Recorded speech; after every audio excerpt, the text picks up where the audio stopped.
Good afternoon, and it's great to be with you. Let me just begin by answering Phil's question, and I really do believe that 5 years from now, I think that's a good timeline, Nevada's economy can reflect the strength of the times where it was very strong. But I think, as Senator Horsford pointed out, this is a time to use the crisis. It's a time to make the hard decisions. You know, we've worked with our organization, and I'll say a little bit about that in a minute. We've worked with lots of localities and dozens of states. And one thing we found is that the time when you can make change is the time when the economy is in a tough situation. Because those forces who say, hey, things are going well, why make change? Why mess around with something that's working? You don't have to compete with that situation. I want to say one other thing, which is that there's just a ton of expertise and experience in this room. And so I heard the call from your elected representatives that you get involved. And I think that that is what we've seen leads to success, because your own experience is what needs to inform this process. I'd say this, that as much as it seems that Nevada has a problem and the high rate of unemployment and the high rate of underemployment is one signal of that problem, Nevada has an asset.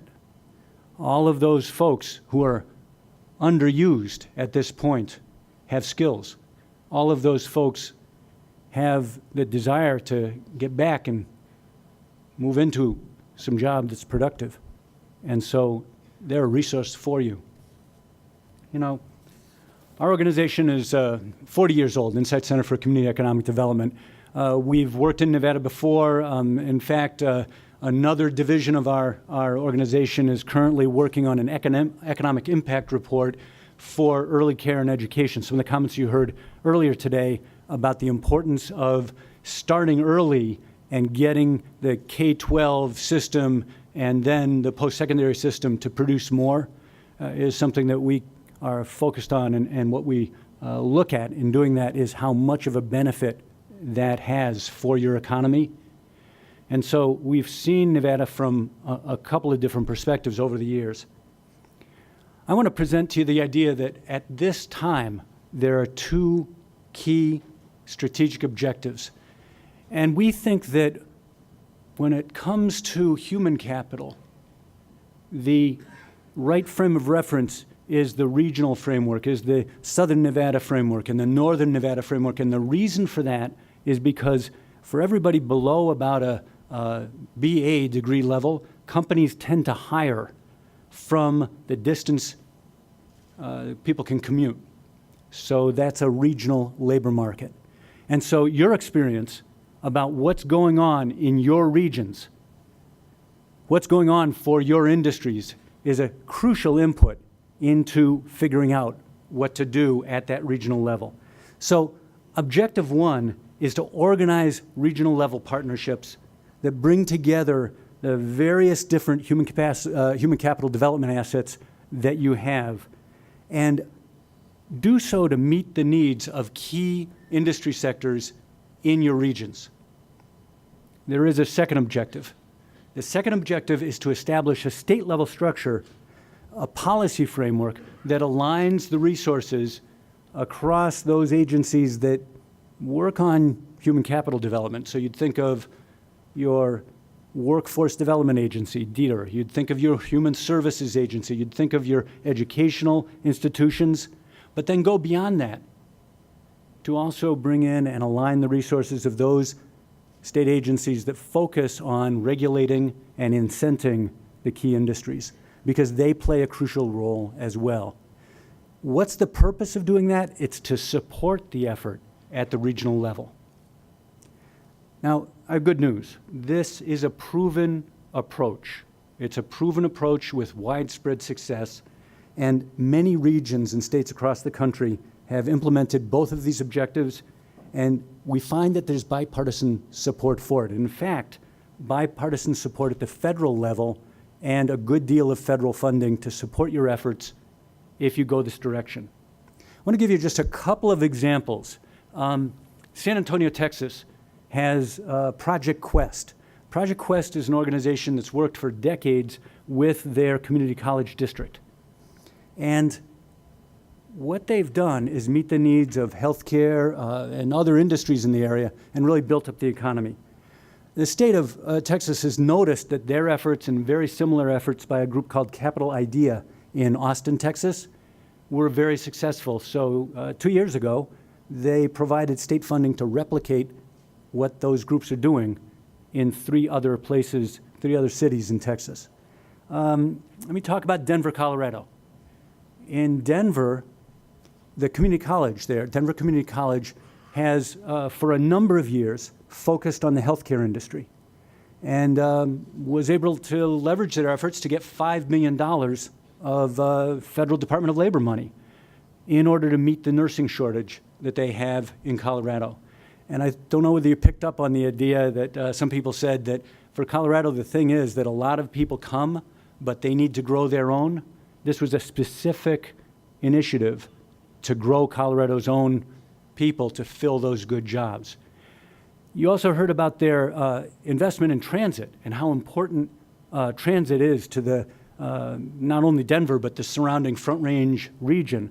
And now Denver Community College is bringing together a collaborative of all of the other organizations that are partners in this to fill the needs for workers of that development of that transit system, the fast track system as they call it.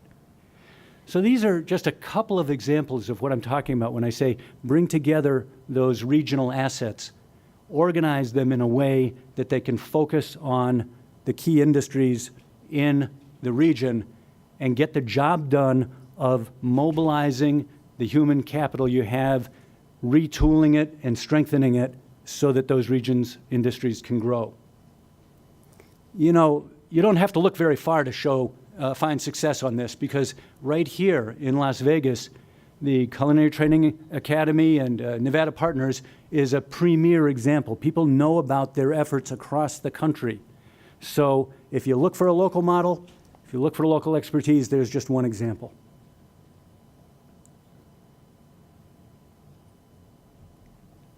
Sometimes it's tough to figure out these PowerPoint presentations, but what does this look like? It looks like a hub and spoke system. The reason for this is because it's crucial that there be an entity that really understands and really has the trust of the business community in a given industry. When I say understanding, I mean a depth of understanding. And they have a second responsibility, and that is to organize and manage the services that that industry needs. It doesn't surprise you, I'm sure, to think that for different industries, they need different kinds of services. So on the ground, these things look very different. But we call them, as a group, we call them sector initiatives because they're focused on industry sectors. This regional approach fits well with some of the cluster strategies that you've talked about earlier today. And sometimes the vocabulary is a little bit different, but industry cluster and industry sector are very similar in concept. You know, the thing is that if you develop this hub and spoke system of sector initiatives, what you get out of it is a way to make the assets that you have, the recruitment services, the business services, the training, et cetera, responsive. And so that as business needs change, the ways that services are delivered and the services that are delivered to the businesses and to their workers, those change much more easily than if those things are siloed. The other great benefit of this is that right now we always struggle with funding streams that each of which have a limited purpose, and they don't really meet the needs of job seekers and workers and businesses. By pulling them together, by braiding them up, and by making that central workforce intermediary responsible for figuring that problem out, then suddenly you can take money, which is, you know, in those government packages, and make it work in terms of the ways that your economic development and human capital development needs require. I want to say a word about the state policy framework and how it supports this. Well, what we've seen in other states, and Colorado is an example, but there's about 29 now that have pursued this, is that the governor will call together a team of leaders across the agencies, and they have a responsibility. They have a responsibility for aligning the resources and strategies across the governmental agencies to support the things that I've just described. That group, let's call it a state sector strategy team, has other representatives on it besides governmental representatives. So of course you want to have key business leaders who can provide civic leadership, who can really take responsibility for moving the ball forward. It also has representatives of those very successful sector initiatives so that you can inform policy development from the ground up, from the successful experience, the experience with what works. So that's what you get out of this kind of structure in terms of its ability to inform the state policy framework.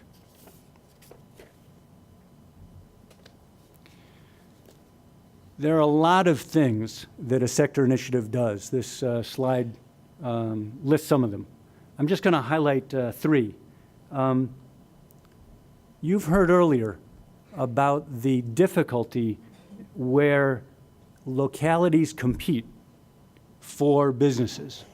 And you heard the stories that Tom talked about, the experience that they had in the Metro Denver area of having to deal with that. Well, the same kinds of pulling the region together, eliminating that kind of inter-community competition is one of the positives of creating a sector initiative. And I'll give you an example. In the rural area in Minnesota where the West Central Initiative operates, 9 rural counties, they had just exactly this problem. Each little town would try to steal the business from the next one. And West Central Initiative pulled together an effort across those counties that's now gone on for more than a decade. I've just seen some results, and very interestingly, both across this recession and across the most recent one since previous to this one, whereas other areas in Minnesota lost manufacturing jobs, their region lost very, very few. And they were able to do that because they operate as a region. You know, a second thing I want to highlight that's on this slide is that there's always the problem of duplication. You know, when there's scarce resources, you've got to end the duplication. And so what sector initiatives do is they bring together partners on the basis of what you do best. And they assign roles based on what the needs of businesses and job seekers and workers are. So a lot of that problem of duplication on the ground gets eliminated. So that's a second thing that you can get out of this strategy. And a third thing is the ability to leverage a wide range of resources. Starting something is not so hard. Keeping it going can be difficult. So what about sustainability? What we've seen is that sector initiatives, they get a track record. That track record is something which meets the partner organizations' needs that are partnering in this sector initiative, meets the businesses' needs that are receiving services, and so you have at least 2 streams of funding that can continue the sustainability of the sector initiatives.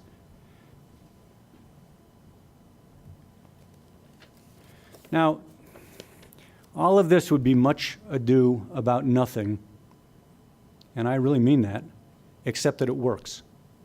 And these headlines give you some indication. Let me fill in some of the dots. In Pennsylvania, they call these things industry partnerships. They have met the needs of over 5,000 employers.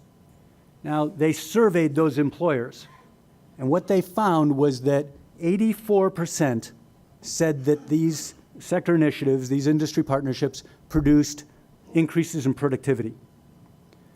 They've worked with more than 70,000 workers over the course of the time that they've been operating.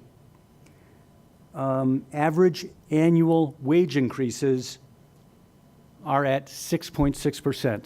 Think about that, 6.6% wage increases per annum over a period of time.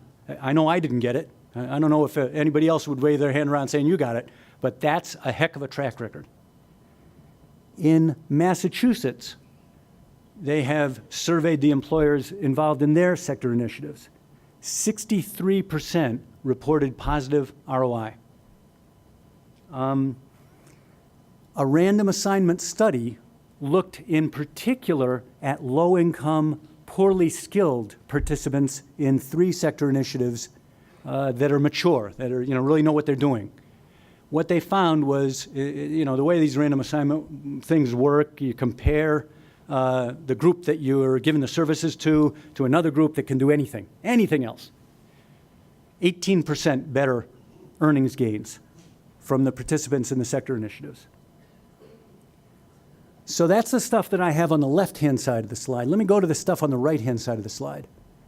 Because what we see is changes in employer practices that really help to solve the problem that Nevada and a lot of states have of an adult workforce that doesn't have all the skills they need. Changes so that the workplace becomes a learning place.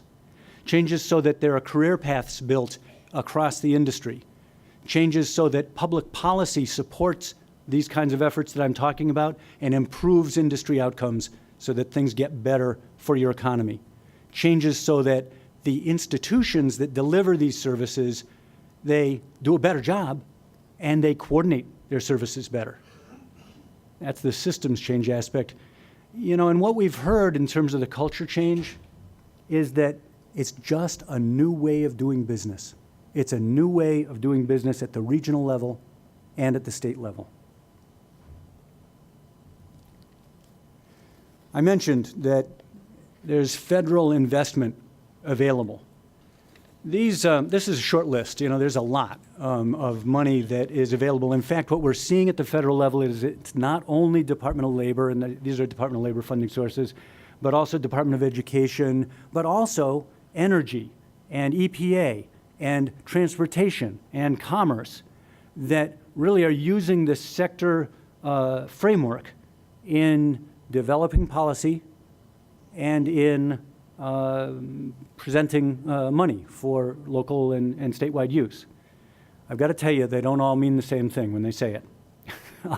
There's, as usual, there's confusion, but they're starting to work it out. And the good news for Nevada and for other states and for the regions of your state is that these resources are available to you. I was just talking to one of the staff people from Workforce Connections, your Southern Nevada Workforce Board, and they've gotten funding recently, federal funding, to support one of their initiatives. So there's a good example of what can come out of this. I want to end there. I'll say this. We help organizations in many states and in many localities with these things. We track the federal funding. We can provide assistance on the policy and the training of local efforts on these things. It's our mission, and we love to do it. Thank you very much.